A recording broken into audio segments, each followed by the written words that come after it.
Passion comes from the Greek word passionis, and when literally translated it means suffering. The suffering and murder of Jesus Christ, most of us would agree, would be a grotesque and horrifying thing to watch.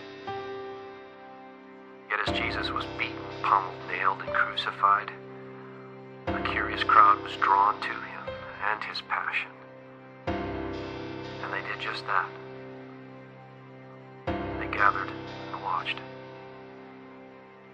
Now anyone with even a shred of human compassion would not wish something as depraved and as violent on another human being. But in the wake of gross brutality and the reality of his murder, we find ourselves again, all of us, drawn to him, the one we call Jesus.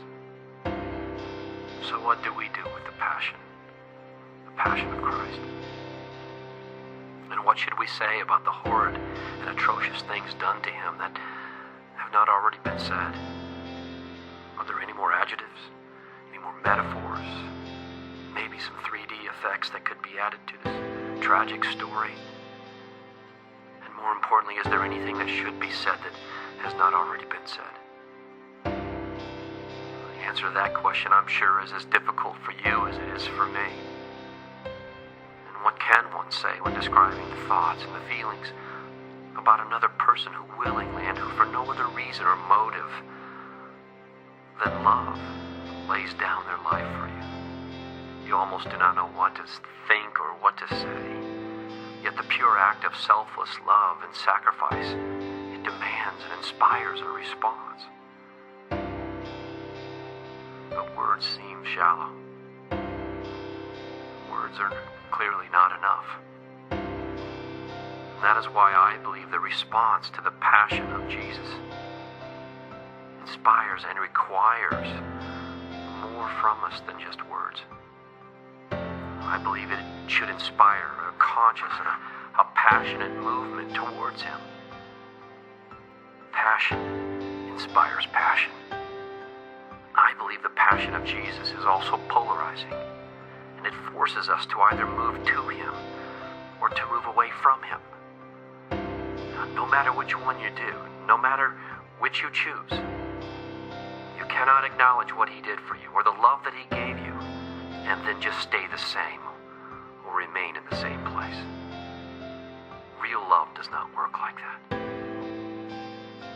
But by acting in faith and moving toward Jesus, you and I, we can quickly discover not only what he did for us, but how and why he did it.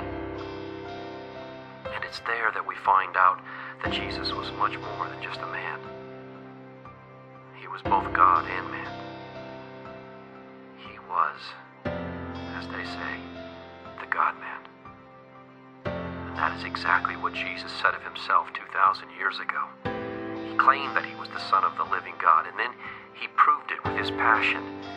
He poured it all out, and he gave all of his love, all that he could give.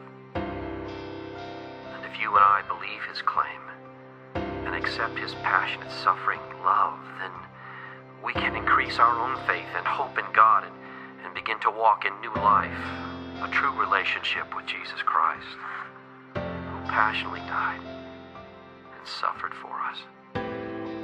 That's how it's done. But if, on the other hand, we have decided to move away from him, we eventually discover that without Christ we are nothing more than mortal, simply a man or a woman without a plan for the future or hope for the world to come. That is a miserable condition. And in that condition we can very quickly find ourselves empty and alone, even in the busy and chaotic nature of our world. Crazy, isn't it? That we can feel so alone with so much going on around us. Most of us have found that we can very easily feel alone even in the company of people we know. That loneliness discourages us, beats down our faith until we start to believe in nothing and believe in no one.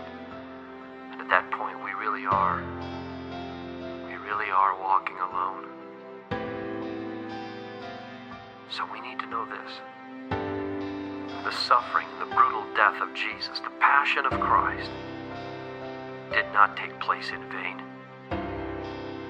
His suffering and death for you and I was a master plan to help us find God the Father, the Creator, and then to free us from the shame and the guilt of our sin, the sin we have committed, the sin that we continue to commit. If that's true, then we say, mission accomplished. Mission accomplished. And now, because of Jesus, we can all move close to God and learn to know who He truly is.